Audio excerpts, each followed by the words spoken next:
Good morning. Welcome.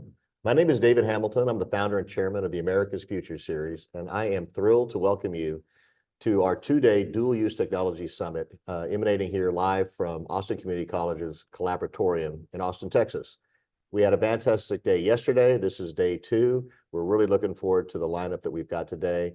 And I want to thank everyone involved. And I really want to start by thanking Comtech and my great and good friend, Ken Peterman, Chairman, CEO, and President of Comtech, for their support. They're being the presenting sponsor of this and so many of our other programs. And I want to thank all of the leaders that have participated, that hosted and moderated panels. This is a really great opportunity, and this is a really great venue for people to talk about dual-use technologies. There is a dedicated ecosystem, if you will, or culture and an environment of people who are dedicated to putting capabilities in the hands of the warfighter faster, that are all about innovation. And about 4 or 5 years ago, I mean, they set up the Army Futures Command, and there's AFWorks and DIU and all these, and they've come together. And this is really sort of the nexus for advanced technologies, the commercial sector working together with the public sector. And it's really starting to bear fruit. And so we're really excited to be part of that. And we're really excited to showcase what can be done and what is being done when it relates to dual use technologies and the support of our warfighters. And I'd like to start first by bringing on Ken Peterman. Hi, David. Ken is fantastic. He's run great organizations, great companies, and he's doing stellar work at Comtech. And to my mind, you guys are a classic example. You're the poster children for a dual use technology company. And I'd love for you to talk a little bit about that and maybe why you're involved in this, because it seems that your company is the epitome of a great dual use technology company. Yeah, thank you, David. I'll tell you, Comtech is an exciting place. We have a long history, okay, of over 50 years being a technology leader and creating technology-enabled capabilities. We're very involved in next generation 911, which of course, and I think over 60% of the calls, 911 calls that are made from a mobile device in North America are handled by our team. And we're excited about that. That's an important mission. We like to say sometimes that's the most important call you'll ever make. And we make sure it gets right. And we're also involved in satellite communications in every aspect of it. Ground infrastructure, we also build some segments that go onto the space segment itself. And that, of course, has been a dual-use technology for many decades, although while it's the government that invented satellite communications and maybe put the first satellite in space. That technology sector has really exploded now in terms of excitement, innovation, technology, and bringing capability forward. We can talk about direct-to-device and any of that, but fundamentally, it's significantly changed the value proposition that we bring our customers. We now have to bring a more comprehensive value proposition in terms of the ground infrastructure, because new space is largely in low Earth orbit. So therefore, the satellites have a limited life. They suffer gravitational pull that the geosynchronous satellites at 36,000 kilometers do not suffer. So as a result, they only have a life of, say, 48 months. But that gives the new space players, whether it's in geospatial and Earth observation or whether it's in communications, gives them the opportunity to really reinvent their technology baseline every 48 months because they're replacing their entire constellation. And that is a benefit when we talk about dual use. That's a benefit for both DoD as well as the commercial user subscriber, because that technology envelope is really moving. I mean, the life of a geosynchronous satellite is probably 20 years, but you can't send a repair truck. You can't send a team to upgrade it. So, but new space is totally different. So what we're seeing is the opportunity to increase cyber threat protection, increase the performance envelope, increase and provide new capabilities. And so, yeah, Comtech is very much on the front end of that, and that aligns with our culture of innovation. We have differentiated expertise, proven technology leadership. We're really working to democratize access to data, provide global connectivity, deliver meaningful insights that transform industries, and provide services that empower a truly connected planet. We're really focused on that. But it's great to be here. It's great to be a rollover this year and be yet another sponsor for America's Future Series. This is a non-political event, and it attracts the best and the brightest across government and industry. So we're pleased to be a part of it and to help facilitate it. Well, thank you for your thought leadership and your support of these sorts of things. Without you, we literally, truly could not do it.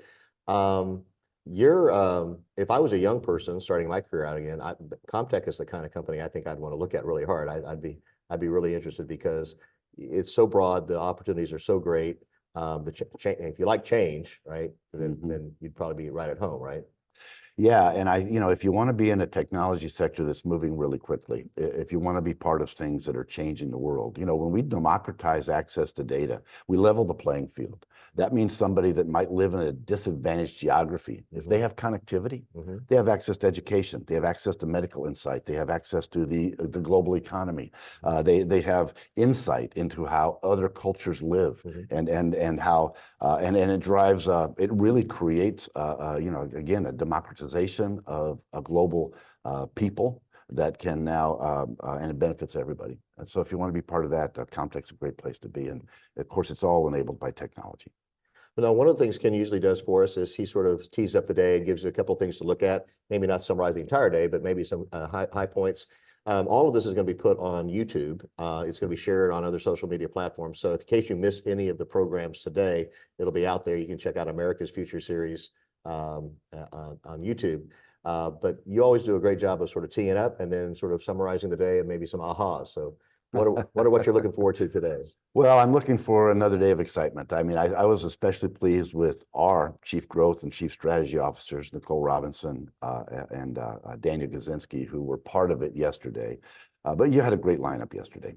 Today, you're going to start interviewing Jason Rathje, who's Director of the Office of Strategic Capital. You're going to kick off the day with a discussion of how strategic capital is being deployed in a dual-use environment. And we move there to a conversation with Army Futures Command, featuring Major General Tony Cuccolo. He's the Vice Chair of NISIC, and also Major General Miles Brown, Chief of Staff of the Army Futures Command.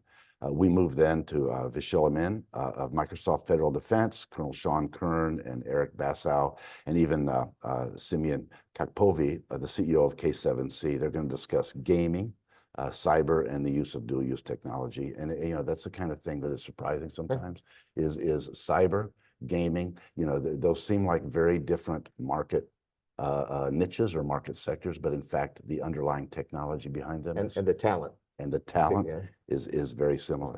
It's very similar.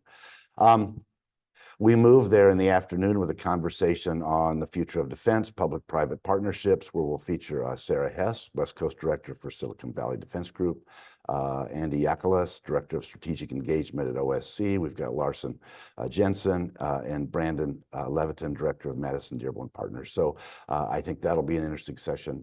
Then, David, you host a roundtable on Innovation Unit Leadership, Leslie Babick, Naomi Oz, and Brigadier General Stephanie Ahern of the Army Futures Command. In fact, I think Stephanie's here already. Yeah, she's already. Had a conversation with Stephanie this morning. She's absolutely fascinating to talk to because of the insights she has of what's going on, but also the vision of how Army Futures Command is really embracing the technology trajectories, the acceleration that's happening in the private sector, and putting that to work for our young men and women in uniform. We move there to a discussion about driving mission impact with emerging technology. That features Lauren Nossenberger, Chief Innovation Officer at SAIC, on a variety of others. And then I have the opportunity to close the day with my friend Renan Horowitz, CEO of Elbit Systems. Renan is retiring soon. And of course, you and I met with Renan and his wife last night for a little while, and we talked about some things, but we're going to talk about advanced technologies, national security, the business growth that Renan has led throughout his career, and what his perspectives on the future. So yeah, we're really looking forward. And you both share a lot of this in common because that is a very diverse, far-flung business. They have lots of different initiatives which pulled together, and leveraging those technologies and those capabilities, the same sort of thing that you've had to deal with Comtech. Yeah, first it involves having a technology, a market-leading technology toolbox. But then you go to a customer segment, whether it's DoD, whether it's the military, or whether it's an industry and you identify the customer's problem to be solved, and then you put technology to work to solve the problem. And invariably, you can do it in some really innovative ways that just delight a customer and create better financial return, create better business performance, all of those things. It's very rewarding. Yes, very I'm looking forward to that conversation between you, two of you. So we're going to have to wrap up here for a second. When we come back, and we're going to take breaks throughout the day, but when we come back, we'll be joined by Jason, and we'll show some videos throughout the day. But we're really looking forward to this, and thank you for joining us. And we'll be back here in just a few minutes.